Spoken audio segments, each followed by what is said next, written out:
بسم اللہ الرحمن الرحیم۔ فیکٹیکل کے معزز ناظرین کو السلام علیکم۔ ناظرین گرامی، یہ روتی مادہ بھیڑیا اس شکاری نے دیکھی، لیکن جب اس شکاری کو سمجھ آئے کہ یہ مادہ بھیڑیا کس مشکل میں پھنسی ہے تو بے اختیار اس کی آنکھوں سے آنسو چھلک پڑے۔ ناظرین، اس کہانی کی ابتدا الاسکا کی کوہو کریک کے کوپا آئی لینڈ سے ہوتی ہے۔ ناظرین، یہ شخص سونے کی تلاش میں جنگل میں آج بھی آیا تھا، لیکن آج اس کو جھاڑیوں میں پراسرار حرکت نظر آئی۔ اس نے احتیاط سے قدم اٹھانے شروع کیے اور تھوڑا غور کیا تو اسے چند قدم دور ایک بہت ہی بڑا بھیڑیا جھاڑیوں میں نظر آیا۔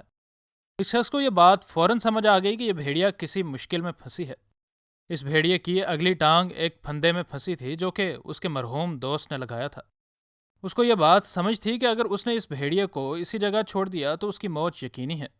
یہ شخص احتیاط کے ساتھ اس بھیڑیے کی طرف چلنے لگا، لیکن اسی وقت اس شخص کو کچھ ایسا نظر آیا جس نے اسے بے حد پریشان کیا۔ وہ چونکہ ایک ماہر شکاری بھی تھا، اس وجہ سے اس کو اس بھیڑیے کو یہ دیکھ کر سمجھنے میں بالکل بھی دیر نہ لگی کہ یہ ایک مادہ بھیڑیا ہے اور یہ حال ہی میں ماں بھی بنی ہے، اور کہیں نہ کہیں اس ماں کے بھوکے بچے اپنی ماں کے لوٹنے کے منتظر ہوں گے۔ اسے یہ دیکھ کر سمجھ آ گئی کہ اس مادہ بھیڑیے کو یہاں پھنسے 1 سے زیادہ دن ہو چکے ہیں۔ اس وجہ سے اس کو یہ بات سمجھ آ چکی تھی کہ اس کے پاس ضائع کرنے کے لیے بالکل بھی وقت نہیں ہے، کیونکہ ان معصوم بچوں کو جلدی ہی اپنی ماں سے ملنا چاہیے اگر وہ ابھی تک بھوک سے مر نہیں گئے۔ لیکن یہ مادہ بھیڑیا اس کو اپنے پاس نہیں آنے دے رہی تھی کہ وہ اس کو پھندے سے آزاد کر سکے۔ اس وجہ سے اس شخص نے اس کے بچوں کو ہی ڈھونڈنے کا فیصلہ کیا۔ ایک ماہر شکاری ہونے کی وجہ سے اس کو اس بھیڑیے کے قدموں کے نشانوں کا پیچھا کرنے میں زیادہ دیر نہ لگی، اور تھوڑی ہی دیر بعد وہ ایک غار کے سامنے کھڑا تھا، جس کے اندر وہ جب گیا تو اس کو اس بھیڑیے کے بچے مل گئے جو کہ خوش قسمتی سے ابھی زندہ تھے۔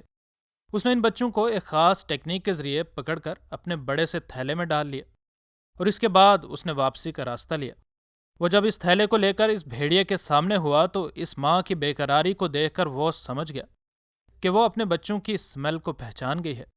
اس نے ان بچوں کو اس کی ماں کے پاس چھوڑ دیا اور یہ بچے فوراً اپنی ماں کا دودھ پینے لگے۔ جب یہ مادہ بھیڑیا اپنے بچوں کے ساتھ مصروف ہوئی تو اس نے موقع دیکھ کر اس کو اس پھندے سے نکالنے کی کوشش کی، لیکن مادہ بھیڑیے کی نظروں سے وہ چھپ نہ سکا اور ڈر کر پیچھے ہو گیا۔ اسے سمجھ تھی کہ یہ ماں خود بھی بے حد بھوکی ہوگی، اس لیے وہ جنگل میں اس کے کھانے کے لیے کچھ لانے کے لیے نکل گیا۔ جنگل میں اسے ایک مرا ہوا ہرن مل گیا، جس کی ایک ٹانگ کاٹ کر وہ لے آیا اور اس بھیڑیے کو ڈال دی۔ اس بھیڑیے نے اس گوشت کو سونگا اور پھر اس گوشت کو کھانے لگی۔ اس کو اب اس بات کا یقین ہو چکا تھا کہ اگر اس نے اس بھیڑیے کو آزاد کرنا ہے تو اس کو اس بھیڑیے کا اعتماد جیتنا ہوگا۔ وہ اپنا ٹینٹ لگا کر اس بھیڑیے کے پاس ہی سو گیا۔ اگلے دن وہ جاگا ہی اس بھیڑیے کے بچوں کی آواز کی وجہ سے، جو کہ اس کے ٹینٹ کے باہر کھیل رہے تھے، اور ادھر ان کی ماں بے قرار ہو رہی تھی۔ خیر، اس نے ان بچوں کے ساتھ کچھ لاڈ کیا اور ان کو وہیں پر ہی چھوڑ کر ان کی ماں کے لیے کچھ لانے کے لیے جنگل میں نکل گیا۔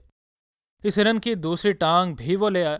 آج وہ اس بھیڑیے کے لیے کھانا لے کر آیا تو اس بھیڑیے نے اس کو دیکھ کر پالتو کتے کی طرح دم ہلائی، جسے دیکھ کر وہ یہ بات سمجھ گیا کہ وہ صحیح سمت میں جا رہا ہے۔ کچھ دن کی ایسی ہی روٹین چلتی رہی اور آخر ایک دن وہ ہمت کر کے اس مادہ بھیڑیے کے پاس چلا ہی گیا۔ وہ ہلکی سی غرائی اور پھر خاموش ہو گئی۔ اس نے جلدی جلدی اس پھندے کا لاک سپرنگ ڈھونڈنے کی کوشش کی، کیونکہ اس بھیڑیے کے طاقتور جبڑوں کا صرف ایک وار ہی اس کی گردن یا بازو ادھیڑ سکتا تھا۔ اس نے اس پھندے کا لاکنگ سپرنگ کھول دیا اور اب یہ بھیڑیا آزاد تھی۔ وہ چھلانگ لگا کر اس سے دور ہو گئی اور لنگڑاتے قدموں سے اپنے بچوں کے پاس چلی گئی۔ اس کے بعد وہ اس شخص کے پاس آئی اور اس شخص کے آگے بالکل ویسے ہی لیٹ گئی جیسے ایک پالتو کتا اپنے مالک کے سامنے بیٹھتا ہے۔ اس کو سمجھ آ چکی تھی کہ یہی میرا محسن ہے۔ اس کے بعد وہ اٹھی اور اپنے بچوں کو لے کر جنگل کی طرف چل پڑی۔ تھوڑی دور جانے کے بعد وہ ایک بار پھر سے اس کی طرف مڑی اور بھیڑیوں کی بدنام زمانہ آواز آسمان کی طرف منہ کر کے نکالی۔ اس کے بعد وہ جنگل میں غائب ہو گئی، اور یہ شخص آج بھی یہی سوچتا ہے کہ شاید یہ اس بھیڑیے کا شکریہ ادا کرنے کا ایک خاص طریقہ تھا۔ انشاءاللہ ملتے ہیں اگلی ویڈیو میں۔ فی امان اللہ۔